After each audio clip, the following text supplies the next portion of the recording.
Assalomu alaykum. Majratga aziz qarindoshlar, amonlarning shayvat xayrli bo'lsin. Men Shvetsiyadan Tug'liq Hamid.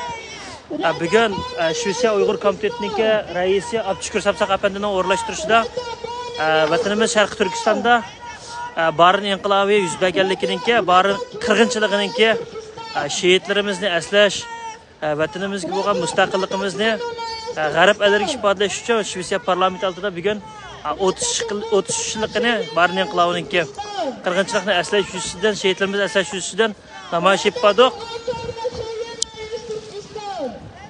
Mana bu yerda Shvetsiya Uyg'ur komiteti va O'rta Osiyodan kelgan onalarimiz, akalarimiz Abdushukur Sapsaq apandim parlament oldida namoyish qilyapti.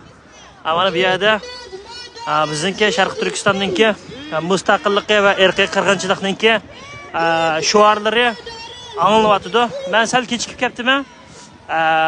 Shunda bo'lsa, bu soat 1da boshlangan. Mana hozirgacha ketyapti. Allohga shukr.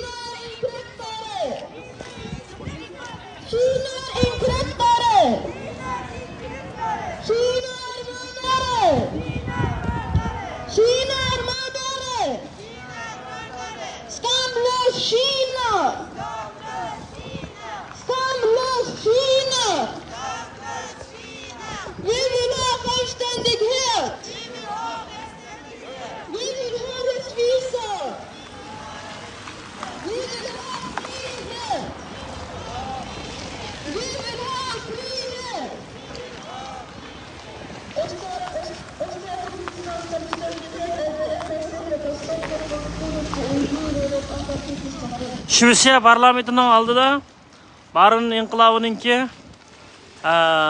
va shehid qilingan qarindoshlarimizni 33 yilligini eslash va Shvetsiya hukumatiga vatanimizda bo'layotgan Shvetsiya xalqiga va hozirdan boshlab kelayotgan turizmlarga vatanda bo'layotgan irqiy qirg'inchilik va Xitoyning dunyoga virus tarqatgan jinoyati, irqiy qirg'inchilik jinoyati va xalqimizni Sharqiy Turkistonni beso'langan hozirgacha qilgan jinoyatlar to'g'risida inglizchada, shved tilida maqolalar o'qilyapti va shuarlar to'linyapti qarindoshlar.